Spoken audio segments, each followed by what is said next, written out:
Julie Neclia, and I just got back from church, and every time I go to church, I'm kind of overwhelmed by all these ideas I have about what church should be. And there's two main concepts that I want to express. One is that I feel the reason we go to church is to lift us into a different part of ourselves than our ordinary state of mind, so that we have a chance to get in touch with our spirits and kind of clear out our spiritual pipes, so that for the rest of the week, our prayers are more effective and we're just in touch with that higher power. And in order to do this, church really needs to separate us temporarily from our ordinary mind, from our ego, from our social identity. Not because those things are bad, but because we don't need to go to church for that, right? We go to church to get in part with a different aspect of ourselves. So I feel like one thing that's really important for churches, have you seen the movie Somewhere in Time? It's basically the idea that a person can time travel if they create an environment that is 100% of another time, and there's nothing in that environment to remind them of their current time and identity. And I feel that churches are a little bit like that. They can be like this capsule that transports us to the spiritual realm. But in order to do that, they should avoid reminding us of our current time, our current life, our social identity, our ego, because all of those things are just loaded up with triggers and kind of conventional thoughts that just drag us back down and don't let us have an hour to rise above it. So I personally feel that churches should avoid anything that feels like a business meeting, a PTA meeting. Like I don't like it when, I don't like that part when the kids come up to the front and everyone is supposed to laugh at how cute they are. I don't like it when you're supposed to greet your neighbors. I don't like it when they give you business updates on, the business of the church, or anything where they're talking in a normal voice and the people in the audience feel compelled to do like a socially appropriate chuckle to show that they're a good person, because it's just like forcing everyone back into the social identities, and you only have 1 hour, so take advantage of it. The things which I feel help lift people out of the ordinary world are things like music, but I don't like the whole modern music, because once again, I feel like that just keeps people in their ordinary frame of mind. So, there's two ways you could go about this. One, you could go traditional, right? Because when you go traditional, it carries people outside of the ordinary and into their spiritual self. So like organ music and like old hymns, like the ones that are more than 100 years old, that have like melodies and words that are a little bit foreign to our modern ears. Stained glass,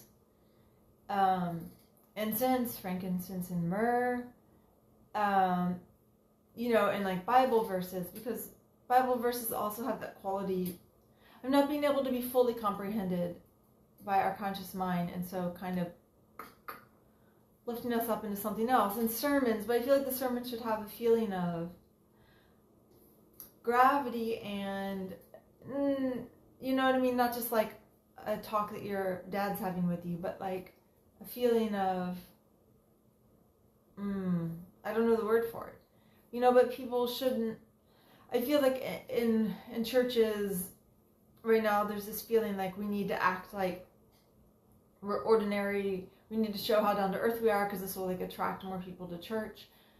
And also I feel like they should avoid bringing in modern concerns. So don't bring in social causes. And I don't think you should bring in social causes at all in a church. Not during the service. You could have do it elsewhere maybe, but because once again, I feel like that just pushes us back into our ordinary mind. But you wouldn't have to do this in a traditional way. You could invent a totally new aesthetic of spirituality and helping people separate from their social identity and ego into their spiritual self for a moment. It wouldn't have to be organ music.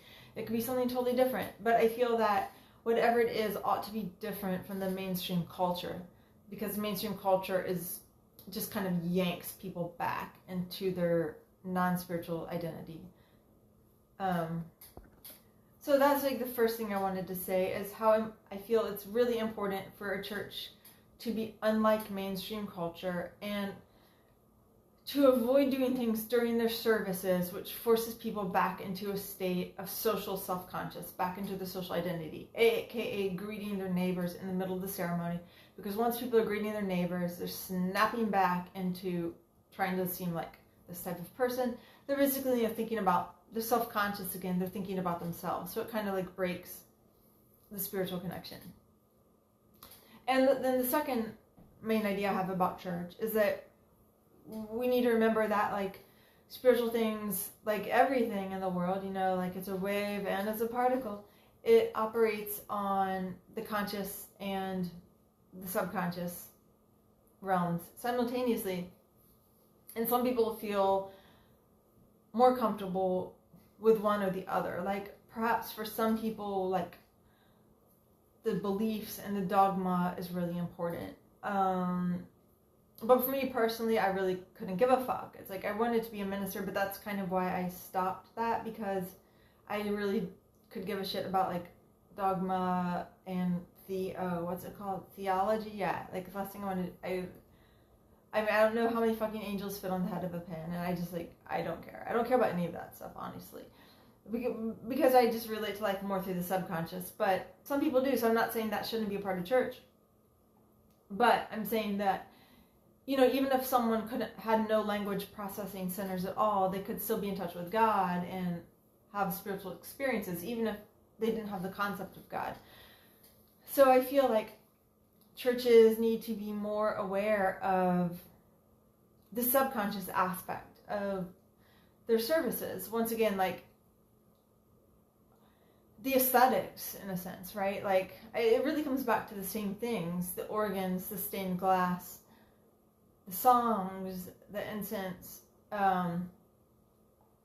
It's like all of that conveys something, you know, a feeling of sacredness apart from anything that's said. Like for me personally, I just like to go into my own space, and if the sermon was about frogs and all of the songs were about frogs too, for me that would be great. I mean, I don't care, that'd be fine, as long as it was like had a serious feeling, not like it was stupid or something.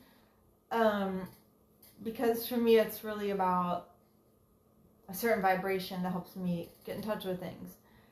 But at the very least, I feel like churches should really consider that things like that aren't superficial. It's really what helps the energy reach. It's really the language of the subconscious mind, right? And some people are going to relate to spirituality more through the conscious mind, and others will relate more through the subconscious mind. We call them men.